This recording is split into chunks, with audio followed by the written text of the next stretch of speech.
জালেম হয়ে গেছে, স্বৈরাচার হয়ে গেছে। সর্বশেষ আল্লাহ পাক এমন পতন দিয়েছেন, কোরআন মাসলা নিচে দুপুরে খাইতেও পারে নাই, তার আগে মামার বাড়ি চলে দেওয়া লাগছে। ইমামে আম্বিয়া শোক সফে পেশিনিয়া রাফে সওয়াশুক, সফে পেশিনিয়া রাফে সওয়াশুক। ওই বাইতুল মুকাদ্দাস মসজিদের মধ্যে আল্লাহ তাআলা ওনাকে ইমামুল আম্বিয়া, সমস্ত নবীদের ইমাম বানাইছেন। সমস্ত নবীরা ওনার পিছনে নামাজ পড়েছেন, উনি ইমাম হয়েছেন। ওনার মর্যাদা, ওনার মূল্য আল্লাহ পাক বাড়াইয়া দিয়েছে। সাহাবায়ে কেরামের মধ্যে একজন সাহাবীর নাম ছিল হযরত হাসান। কি নাম ছিল? হাসান। হাসান রাদিয়াল্লাহু তাআলা আনহু মসজিদের মধ্যে দাঁড়াইয়া আল্লাহ নবীকে বললেন, ও নবী, আমি কবিতার মাধ্যমে আপনার শানে প্রশংসা করব, আপনার প্রশংসা করব আমি কবিতার মাধ্যমে।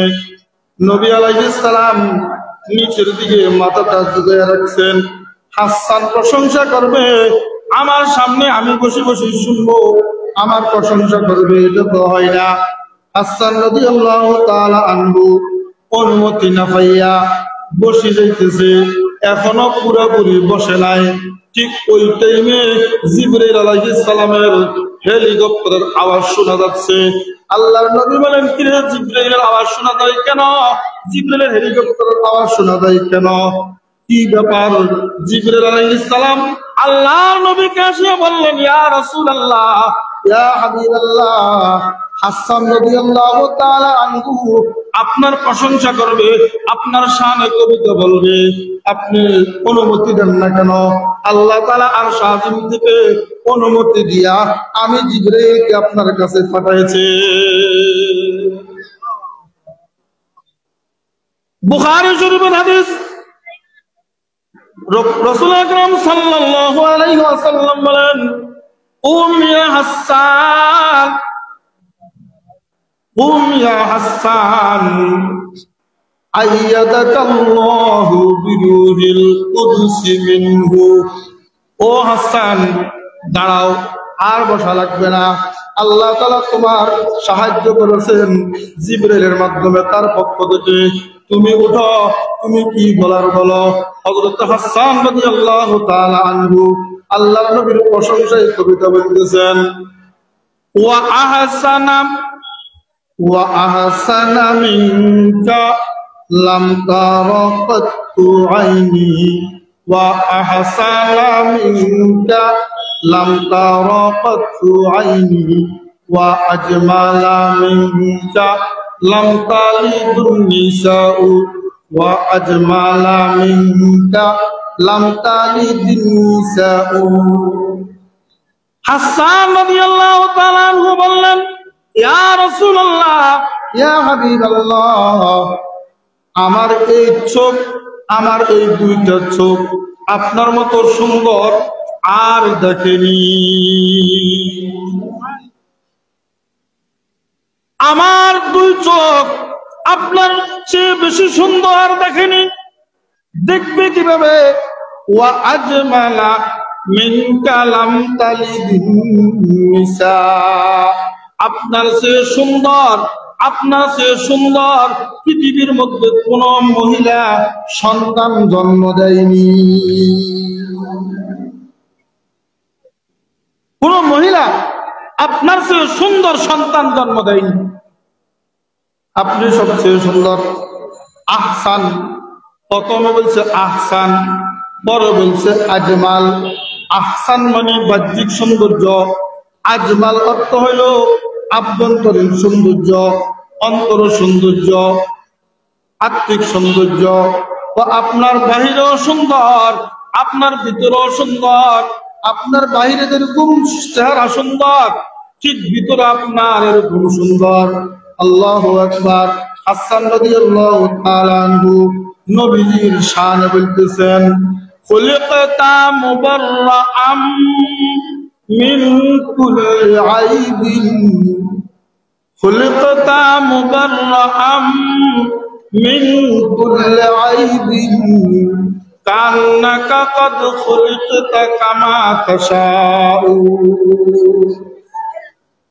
হে নবী, আপনাকে সৃষ্টি করা হয়েছে একবারে দোষ ত্রুটি মুক্ত করে।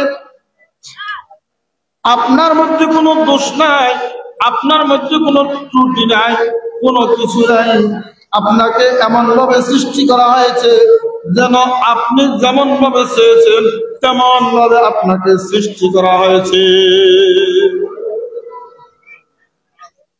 আল্লাহ তাআলার সিস্টেম, আল্লাহ তাআলার যে নীতি, আল্লাহ তাআলার পদ্ধতি হইল আল্লাহ নিজের ইচ্ছা মতো মানুষের আকৃতি তৈরি করেন। 3 পৃষ্ঠা সূরা আল ইমরানের 6 নং আয়াতের মধ্যে আল্লাহ রাব্বুল আলামিন বলেন, হুয়াল্লাযী ইউসাউwirukum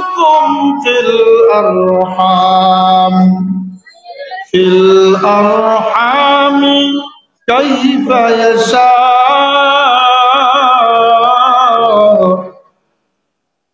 আল্লাহ রাব্বুল আলামিন মাতৃগর্ভের মধ্যে আল্লাহ যেভাবে চায় সেভাবে সূরত দান করেন, সেভাবে আকার আকৃতি দান করেন, সেভাবে সৌন্দর্য দান করেন। এটা তো আল্লাহর পদ্ধতি। কিন্তু হে নবী, আপনাকে আল্লাহ সৃষ্টি করেছেন আল্লাহর ইচ্ছা মতো নয়।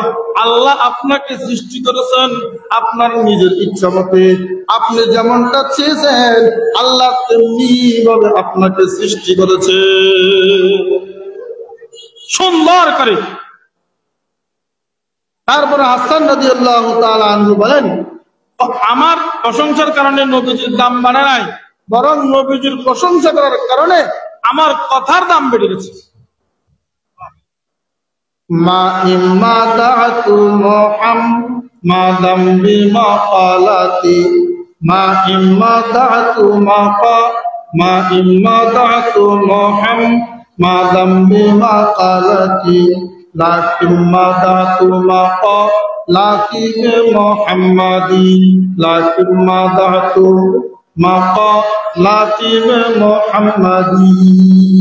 হাসান রাদিয়াল্লাহু তাআলা আনহু তিনি খোলাখুলি বলছেন, উপেন বলছেন, আমার কথার কারণে নবীজির সম্মান বাড়ে নাই। আমি কবিতা আকারে ওনার সম্মান করার কারণে ওনার কোনো সম্মান কিঞ্চিমাত্র বাড়ে নাই। আমার কবিতার সম্মান, আমার কবিতার মান বেড়ে গেছে ওনার প্রশংসায় আমি কবিতা বলার কারণে। আল্লাহ রাসূল সাল্লাল্লাহু আলাইহি ওয়াসাল্লাম তিনি তো এমন লোক যার চেহারা দেখলে মানুষ হেদায়েতের উপরে চলে আসতো। মুহাম্মদুর রাসূলুল্লাহ সাল্লাল্লাহু আলাইহি ওয়াসাল্লাম একাধারে এতিম হিসেবে সকলের স্নেহের পাত্র ছিলেন, স্বামী হিসেবে প্রেমময়, পিতা হিসেবে স্নেহের আধার, সঙ্গী হিসেবে বিশ্বস্ত। তিনি সফল ব্যবসায়ী, দূরদর্শী সংস্কারক, ন্যায় বিচারক, মহৎ রাজনীতিবিদ এবং সফল রাষ্ট্রনায়ক, সর্বকালের সর্বযুগের সর্বশ্রেষ্ঠ মহামানব মুহাম্মদুর রাসূলুল্লাহ সাল্লাল্লাহু আলাইহি ওয়াসাল্লাম। তিনি এমন এক সময় আগমন করেছেন, যখন আরবের রাজনৈতিক, অর্থনৈতিক, সামাজিক, সাংস্কৃতিক, নৈতিক এবং ধর্মীয় অবস্থা অধঃপতনের চরম সীমায় নেমে গিয়েছিল। এমন কোন অপরাধ নাই তারা সে অপরাধ করত না, এমন কোন কাজ, খারাপ কাজ নাই তারা করত না। আরবের মধ্যে একেবারে অধঃপতন এসে গেছে। ঠিক সেই মুহূর্তে মুহাম্মদুর রাসূলুল্লাহ সাল্লাল্লাহু আলাইহি ওয়াসাল্লাম পৃথিবীর বুকে আগমন করেছেন। আগমন করে নিজের 23 বছর নবুয়তের এই জিন্দিগির আন্দোলনে, নবুয়তের 23 বছরের আন্দোলনে এই অসভ্য বর্বর জাতিকে সভ্য এবং সুশৃঙ্খল জাতিতে পরিণত করে দিয়েছে। অসভ্য বর্বর জাতিকে সভ্য এবং সুশৃঙ্খল জাতিতে পরিণত করে দিয়েছেন তিনি। এমন একটি সমাজ, এমন একটি রাষ্ট্র ব্যবস্থা প্রতিষ্ঠা করেছেন যেখানে মারামারি, হানাহানি এবং রাহাজানি, বিশৃঙ্খলা, শোষণ, জুলুম, ব্যভিচার, অবিচার, সুদ, ঘুষ ইত্যাদি কোনো অপরাধ ছিল না। এই অপরাধ মুক্ত সমাজ, অপরাধ মুক্ত রাষ্ট্র মুহাম্মদুর রাসূলুল্লাহ সাল্লাল্লাহু আলাইহি ওয়াসাল্লাম প্রতিষ্ঠা করেছে।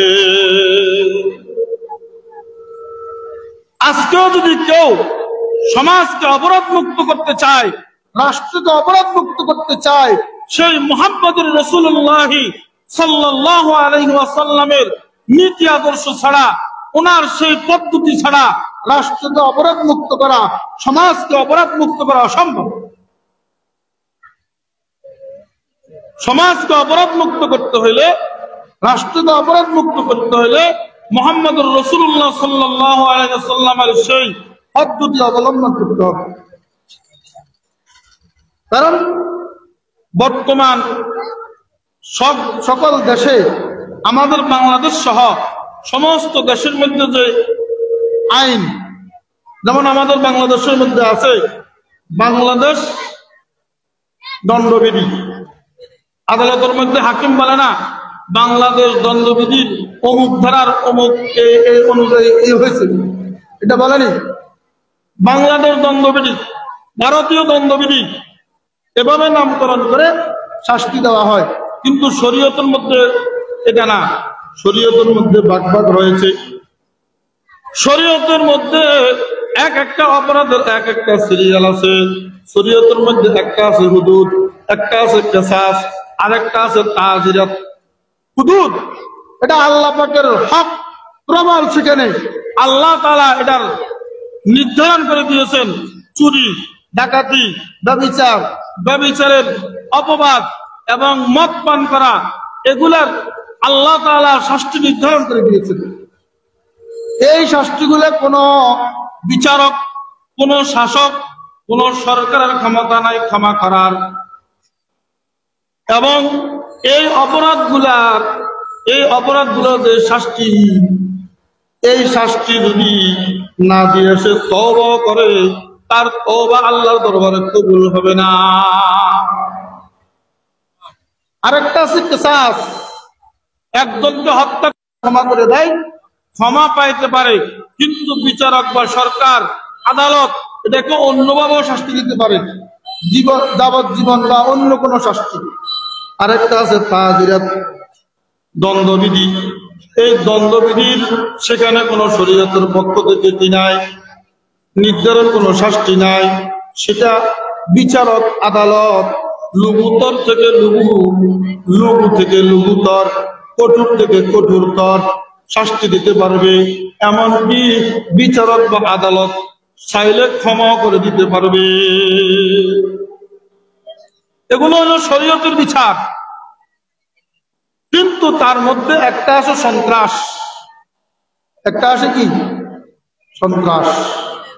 এই সন্ত্রাসের বিচার, সন্ত্রাস দমনের ব্যবস্থা আল্লাহ তাআলার কোরআন ছাড়া আর অন্য কোথাও নেই। আল্লাহর নবী এই কোরআন দিয়ে দেশ শাসন করেছেন। আল্লাহর নবী সাল্লাল্লাহু আলাইহি ওয়াসাল্লাম এই কোরআন দিয়া সন্ত্রাস দমন করেছেন। সন্ত্রাস দমনের জন্য আল্লাহ তাআলা কোরআন শরীফের 6 পারার 12 পৃষ্ঠা সূরা মায়েদার 33 নং আয়াত নাযিল করেছেন। যে আয়াতটা আমি খুতবার পরে আপনাদের সামনে তিলাওয়াত করেছি। ইন্নামা জাযাউল্লাযীনা ইউহাদিবুনাল্লাহা ওয়া রাসূলাহু ওয়া ইয়াসআউনা ফিল আরদি ফাসাদা। আল্লাহ রাব্বুল আলামিন বলেন, ওই সকল লোকদের শাস্তি যারা আল্লাহ এবং আল্লাহর রাসূলের সাথে সংগ্রাম করে, যারা আল্লাহ এবং আল্লাহর রাসূলের বিরুদ্ধে সংগ্রাম করে, যুদ্ধ করে, জমিনের মধ্যে দাঙ্গা হাঙ্গামা সৃষ্টি করে, জমিনের মধ্যে ফাসাদ ফিতনা সৃষ্টি করে, এদের শাস্তি আল্লাহ তাআলা কোরআন শরীফের সূরা মায়েদার 33 নং আয়াতের মধ্যে বর্ণনা করেছেন কি আইয়ুকাত্তালু, তাদেরকে হত্যা করা হবে, আও ইউসাল্লাবু, অথবা তাদেরকে শুলিতে চড়ানো হবে, আও তুকাত্তা আইদিহিম ওয়া আরজুলুহুম মিন খিলাফ, অথবা এক হাত এক পা বিপরীত ভাবে কেটে দিবে, এক পাশের হাত আরেক পাশের পা কেটে দিবে, আও ইউনফাউ মিনাল আরদি, অথবা রাষ্ট্র থেকে বহিষ্কার করে দিবে, দেশান্তর করে দিবে। আল্লাহ রাব্বুল আলামিন বলেন, এটা হলো সন্ত্রাস দমনের ব্যবস্থা। যালিকা লাহুম খিজয়ুন ফিদ দুনিয়া, এটা তাদের জন্য পার্থিব লাঞ্ছনা, ওয়ালাহুম ফিল আখিরাতি আযাবুন নাযীর, এবং তাদের জন্য পরকালে রয়েছে কঠিন বিশাল শাস্তি। এই সূরা মায়েদার 33 নং আয়াত আল্লাহ নাজিল করেছেন। এই আয়াতের একটা শান নজুল আছে। এই তোমরা কথা বলো, এই আয়াতের একটা কি আছে? শান নজুল। নাজিল হওয়ার প্রেক্ষাপট, কোন আয়াত বা সূরা নাজিল হয় যে কোনো একটা ঘটনা, নাজিল হয়েছে যে কোনো একটা ঘটনাকে কেন্দ্র করে, অথবা কারো প্রশ্নের জবাবে, এই জাতীয় এগুলোকে বলে শানে নজুল। এগুলো তাফসীরের অংশ। এই সূরা মায়েদার 33 নং আয়াতের শানে নজুল হইল একটা ঘটনা। তা হইল আরবের মধ্যে একটা দেশ আছে বাহরাইন। বাহরাইন একটা রাষ্ট্র আছে না নাই? অনেকে বাহরাইন জানা? বাহরাইন একটা রাষ্ট্র আছে। এই বাহরাইনের মধ্যে একটা গোত্র আছে ওরাইনা গোত্র। ওরাইনা গোত্র থেকে কিছু লোক, বাহরাইন থেকে ওরাইনা গোত্রের কিছু লোক আল্লাহ রাসূল সাল্লাল্লাহু আলাইহি ওয়াসাল্লামের কাছে আসলো। আল্লাহ রাসূল সাল্লাল্লাহু আলাইহি ওয়াসাল্লাম যখন মক্কা থেকে হিজরত করে মদিনায় গেছেন, যখন রাসূল মদিনার সরকার, মদিনার রাষ্ট্রনায়ক, মদিনার সরকার, মদিনার ক্ষমতা রাসূলের হাতে, তখন এই ওরাইনা গোত্রের কিছু লোক বাহরাইন থেকে নবীজির কাছে আসলো। এই তোমরা কথা বললে তো মুরব্বিরা বুঝবে না। এই কথা বলো কেন? বাহরাইন থেকে কিছু লোক এসে নবীজির দরবারে কালামা পড়ে মুসলমান হয়ে গেছে। কালামা পড়ে কি হয়ে গেছে? মুসলমান হয়ে গেছে। কালামা পড়ে মুসলমান হওয়ার পর এরা মদিনায় আসার কারণে মদিনার আবহাওয়া তাদের প্রতিকূল হয়ে গেছে, তাদের অনুকূলে নাই। মদিনার আবহাওয়া তাদের স্বাস্থ্যের সাথে মিলে নাই, এই জন্য তারা অসুস্থ হয়ে গেছে, তাদের পেটে রোগ। তারা আল্লাহর রাসূলের সামনে যাইয়া বলল, হুজুর আমরা তো অসুস্থ হয়ে গেছি। আল্লাহর নবী বললেন, ওরাইনা বংশের লোকেরা, মদিনার বাহিরে সরকার উট আছে, সেখানে রাখাল আছে, রাখাল উট রাখে, তোমরা সেখানে চলে যাও, তোমরা সেখানে গিয়া উটের দুধ এবং উটের পেশাব পান করো। উটের দুধ এবং উটের পেশাব পান করার জন্য আল্লাহর রাসূল এদেরকে নির্দেশ দিলেন। উটের দুধ না পান করবে, কিন্তু পেশাব পান করা কি জায়েজ? পেশাব পান করা তো জায়েজ না। হ্যাঁ, যদি এমন কোন অসুস্থতা হয়, রোগ হয়, হারাম খাওয়ার দ্বারা এটার চিকিৎসা হয়, তখন যেই পরিমাণ চিকিৎসার জন্য দরকার ওই পরিমাণ হারাম খাওয়া যাবে। আল্লাহ রসুল সাল্লাল্লাহু আলাইহি ওয়াসাল্লাম দেখলেন শুধু দুধ খাইলে তাদের রোগ যাবে না, পেশাব পান করতে হবে। এই জন্য আল্লাহ রসুল বলছেন, তোমরা সত্তার উটের কাছে যাইয়া উটের পেশাব পান করো, উটের দুধ পান করো। তারা সেখানে গিয়া, এই ওরাইনা গোত্রের লোকেরা সেখানে গিয়া উটের দুধ এবং পেশাব পান করার পরে তারা সুস্থ হয়ে গেছে। তারা কি হয়ে গেছে? সুস্থ হয়ে গেছে। সুস্থ হয়ে যাওয়ার পরে তারা কয়েকটা অপরাধ করেছে। এক নম্বর অপরাধ করেছে, তারা মুরতাদ হয়ে গেছে, অর্থাৎ ইসলাম ধর্ম ত্যাগ করেছে। যারা ইসলাম ধর্ম ত্যাগ করে, শরীয়তের পরিভাষায় এদেরকে মুরতাদ বলা হয়। ইসলাম ধর্ম সরাসরি ত্যাগ করেছে, এরা হলো প্রকাশ্য মুরতাদ। আরেকটা মুরতাদ আছে, গোপনীয় মুরতাদ। এদের আলামত কি? এরা আল্লাহ তাআলার অকাট্য বিধানের বিরুদ্ধে যুক্তি প্রদান করে,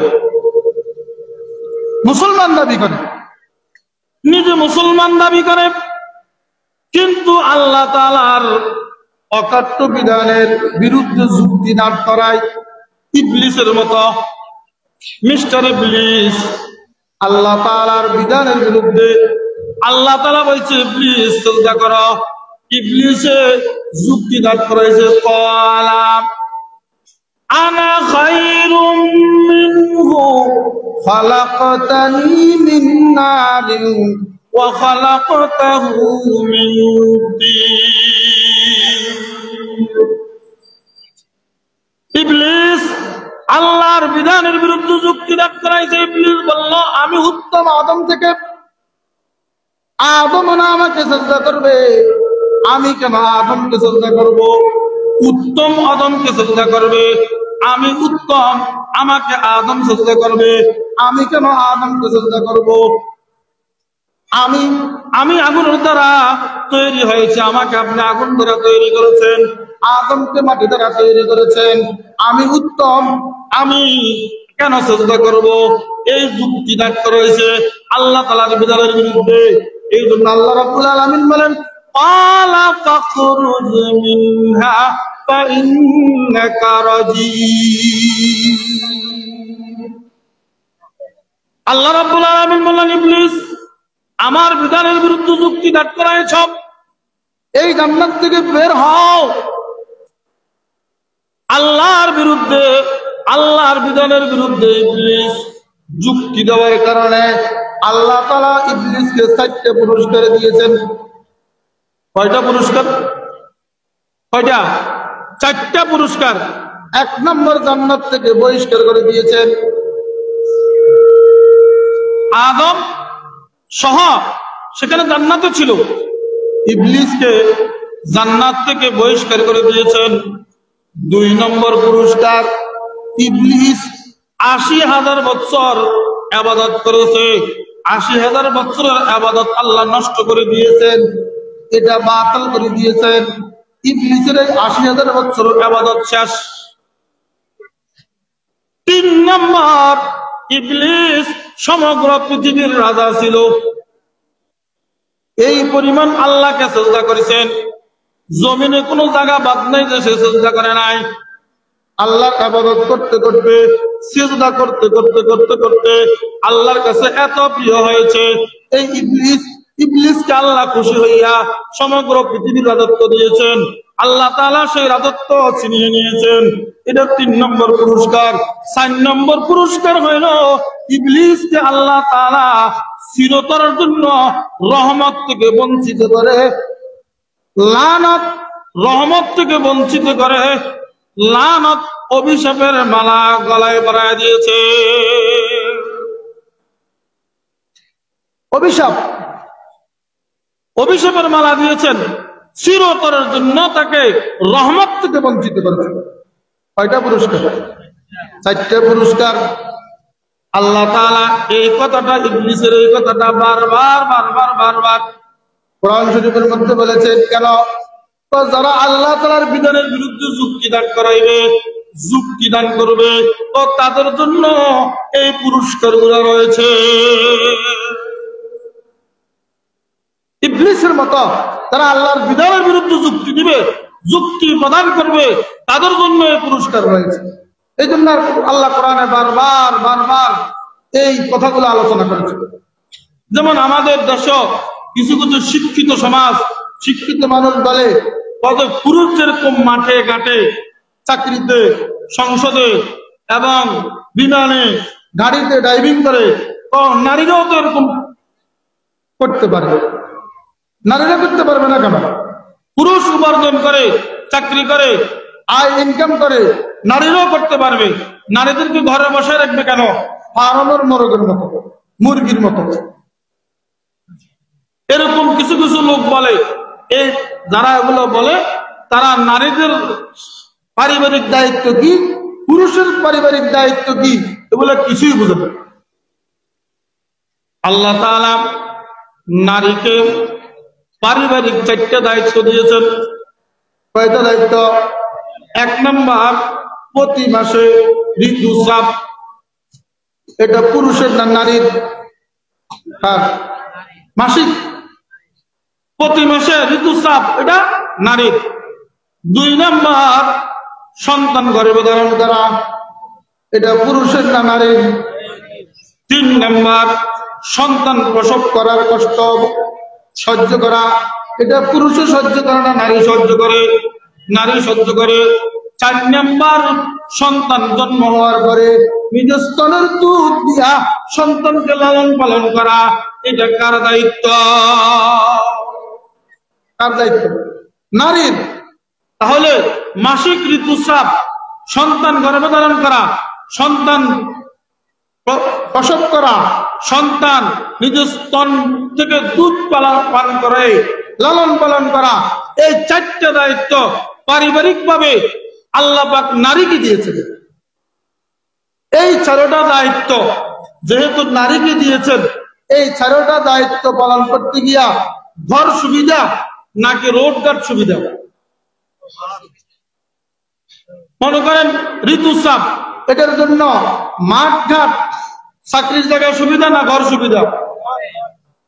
তারপরে সন্তান গর্ভে ধারণ করা, এটার জন্য ঘর সুবিধা না সংসদ ভবন সুবিধা? সন্তান প্রসব করা, এটার জন্য ড্রাইভিং করা, বিমানের মধ্যে যাওয়া, সেটা সুবিধা না ঘর সুবিধা? এবং 4 নম্বর, যে সন্তানকে স্তন থেকে দুধ পান করায় লালন পালন করবে, এই কাজের জন্য ব্যবসা বাণিজ্যের কাজে বাইরের দিকে সফরে যাওয়া সুবিধা নাকি ঘরের মধ্যে থাকা সুবিধা? 4টা দায়িত্ব আল্লাহ নারীকে দিয়েছেন ফ্যামিলিগত ভাবে, পারিবারিক ভাবে। 4টা দায়িত্বের পালন করতে হলে ঘরে থাকতে হবে। এই জন্য আল্লাহ নারীকে ঘরে থাকার নির্দেশ দিয়েছেন। ওয়াকারনা ফি বুয়ুতিকুন্না ওয়ালা তাবাররাজনা তাবাররুজাল জাহিলিয়াতিল উলা। নারীরা যেন ঘরের মধ্যে থাকে, ঘরের মধ্যে অবস্থান করে, ওই জাহিলিয়াতের যুগের মধ্যে যেন প্রকাশ্যে বের না হয়। তার আইন, আল্লাহর আইন। আর এই আইনের বিরুদ্ধে যুক্তি দাঁড় করা কিছু শিক্ষিত মানুষ, এরাও গোপন মুরতাদ, নিজেকে মুসলমান দাবি করলো, সে মুসলমান নয়। আল্লাহর বিরুদ্ধে, আল্লাহর বিধানের বিরুদ্ধে যুক্তি দাঁড় করেছে ইবলিস, এরাও সেই ইবলিস মার্কা। ঠিক না ভাই? আর পুরুষের দায়িত্ব হলো শুধু একটা, রিজিক তালাশ করবে, উপার্জনের শ্রম দিবে, এটা পুরুষের দায়িত্ব। এখন কোন পুরুষ যদি নারীকে উপার্জনের শ্রমের মধ্যে নিয়ে দেয়, ওই পুরুষকে বলবেন নারীর যে ফ্যামিলিগত যে সাইড দায়িত্ব, সমাজ কমানো একটা দায়িত্ব নেন, আপনি কি একটা দায়িত্ব নেন, তারপরে নারীকে উপার্জনের জন্য পাঠান? পারবেন? পারবে? আল্লাহ যে দায়িত্ব দিয়েছে দায়িত্বটাও তো বুঝেন। আল্লাহর বিরুদ্ধে, আল্লাহর বিধানের বিরুদ্ধে যারা যুক্তি দাঁড় করা, তারা হলো গোপন মুরতাদ। এরা মুসলমান দাবি করতে পারে, মুসলমান হিসেবে সমতা থাকতে পারে, আসলে তারা মুসলমান নয়। এরকম বহু লোক আমাদের সমাজে আছে না নাই? ওই ওরাইনার সেই লোকেরা প্রকাশ্যে ইসলাম ত্যাগ করেছে। এরা প্রকাশ্য মুরতাদ, গোপন মুরতাদ নয়। একটা অন্যায় করেছে, তারা মুরতাদ হয়ে গেছে, ইসলাম ত্যাগ করেছে। 2 নম্বর, তারা সেই রাখালটাকে হাত পা কেটে, হাত পা চারোটা কেটে চোখগুলোকে খেজুরের কাঁটা দিয়ে কুচাইয়া কুচাইয়া নষ্ট করে ওই রাখালকে হত্যা করেছে। 3 নম্বর, এই ওরাইনা গোত্র লোকগুলো সর্দার উটগুলো নিয়ে তারা বাহরাইনের দিকে রওনা হয়ে গেছে। কতগুলো অপরাধ করেছে, মুরতাদ হয়ে গেল। আর ওই রাখালকে হাত পা কেটে দিয়ে, পা কেটে দেওয়ার পরে সে তো দড়ি পালাইতে পারবে না, হাত কেটে দেওয়ার পরে হাত দ্বারা আত্মরক্ষা করতে পারবে না, এত অসহায়। চোখগুলোকে খেজুরি কাটা দিয়ে খুচিয়ে খুচিয়ে অন্ধ করে দিয়েছে, হত্যা করেছে। তারপরে সর্দার উটগুলো নিয়ে তারা বাহরাইনের দিকে রওনা হয়ে গেছে। এই খবর মদিনার নবীর কাছে পৌঁছে গেছে, রাষ্ট্রনায়কের কাছে পৌঁছে গেছে, মদিনার সরকারের কাছে পৌঁছে গেছে। মদিনার সরকার মুহাম্মদুর রাসূলুল্লাহ সাল্লাল্লাহু আলাইহি ওয়াসাল্লাম কয়েকজন সাহাবায়ে কেরামকে ডাক দিলেন, আসো ঘোড়া আরোহণ করো, ঘোড়া নিয়ে এই বাহরাইনের পথে যাওয়ার সেই লোকগুলোকে সজ্জন নিয়ে যাইতেছে, তোমরা অতি দ্রুত যাও, তাদেরকে গ্রেফতার করে আমার দরবারে নিয়ে আসো।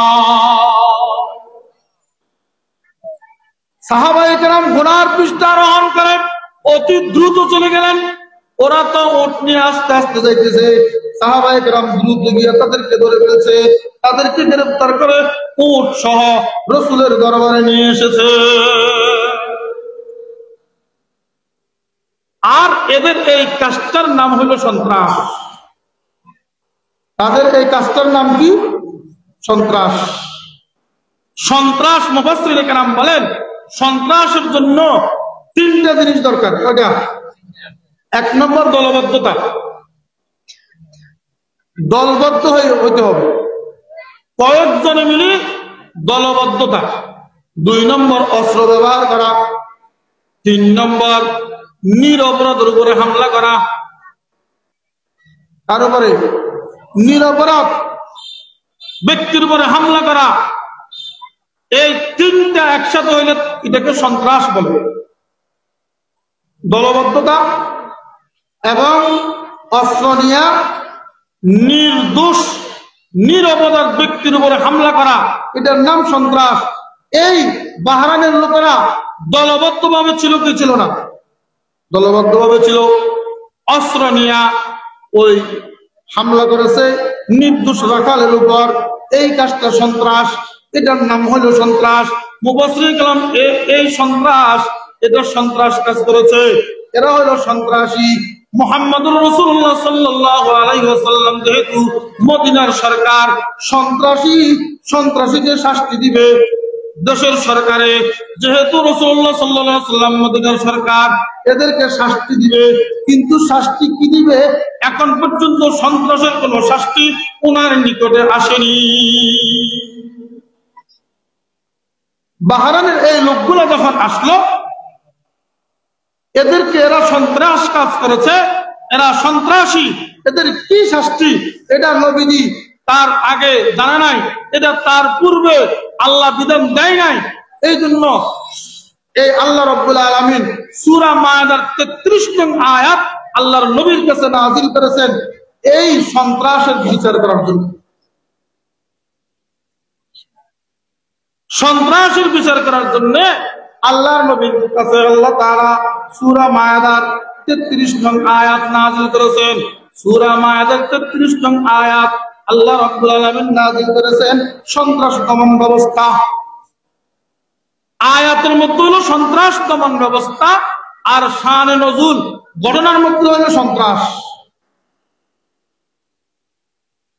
আর এটা ইতিমধ্যে কখনো আল্লাহ নাযিল করে নাই, এটা লিখিবদ্ধভাবে আল্লাহ রাসূল সাল্লাল্লাহু আলাইহি সাল্লাম লিখে মদিনা সনদ নামে একটা সেখানে আইন করেছেন।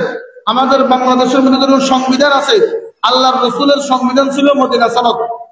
এই পৃথিবীর মধ্যে সর্বপ্রথম সংবিধান লিখিত আকারে তৈরি করেছেন মুহাম্মদুর রাসূলুল্লাহ সাল্লাল্লাহু আলাইহি ওয়াসাল্লাম। ইতিপূর্বে কোন লিখিত সংবিধান ছিল না, অন্যান্য বাচ্চারা চালাইছে মৌখিকভাবে আইন কানুন দিয়ে। আর এই সন্ত্রাস দমনের ব্যবস্থা আল্লাহ কোরআনের মধ্যে দিয়েছেন, অন্য কোথাও নাই। তো যারা সরকার কোরআন বুঝে না, কোরআন জানে না, এরা সন্ত্রাস দমন করবে কিভাবে? সন্ত্রাস দমনের আল্লাহ পাক ব্যবস্থা তো দিয়েছেন কোরআনে। যারা কোরআন বুঝে না, ক্ষমতার জন্য সরকারে বসছে, চুরি করে ভোট চুরি করে বসছে, বিভিন্ন কলা কৌশল করে বসছে,